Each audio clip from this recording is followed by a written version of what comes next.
Γεια σας! Πάμε σήμερα να δούμε ένα φανταστικό κολπάκι, το οποίο αν δεν έχετε ξαναδεί πιστεύω θα σας αρέσει πάρα πολύ. Πάμε λοιπόν να το δούμε. Αρχικά παίρνουμε 3 κυπελάκια, 1, 2, 3 και 3 μπαλάκια. Παίρνουμε το πρώτο μπαλάκι και το βάζουμε πάνω από ένα κυπελάκι. Κλείνουμε με τα άλλα δύο και το μπαλάκι μαγικά έχει έρθει στο κάτω μέρος. Το κάνουμε άλλη μια φορά. Παίρνουμε και το δεύτερο μπαλάκι, το βάζουμε πάνω από το κυπελάκι, κλείνουμε με τα υπόλοιπα δύο και το δεύτερο μπαλάκι έχει φτάσει επίσης στο κάτω μέρος. Να το κάνουμε και με το τελευταίο μπαλάκι. Το βάζουμε λοιπόν πάνω από το κυπελάκι, κλείνουμε και τα 3 μπαλάκια έχουν φτάσει στο κάτω μέρος.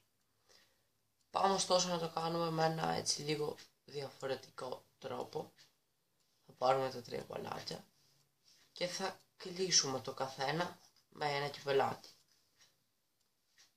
Θα πάρουμε λοιπόν το πρώτο μπαλάκι και αυτό που θα κάνουμε είναι, το βλέπετε, θα το πάρουμε και μαγικά θα το βάλουμε εδώ μέσα. Και πράγματι το μπαλάκι έχει έρθει. Παίρνουμε λοιπόν και το άλλο μπαλάκι και μαγικά το παίρνουμε και το βάζουμε και αυτό εδώ μέσα και τα 3 μπαλάκια έχουν έρθει. Ωστόσο τώρα πια δεν μας χρειάζονται τα μπαλάκια, γιατί τώρα εμφανίζεται ένα χαρτάκι και εμφανίζεται κι άλλο χαρτάκι και εμφανίζεται κι άλλο χαρτάκι. Αυτό ήταν το κόλπο. Ελπίζω να σας άρεσε. Πατήστε like, κάντε subscribe, σχολιάστε τι σας άρεσε, σχολιάστε τι δεν σας άρεσε. Αυτά. Μέχρι την επόμενη φορά λοιπόν. Τα λέμε.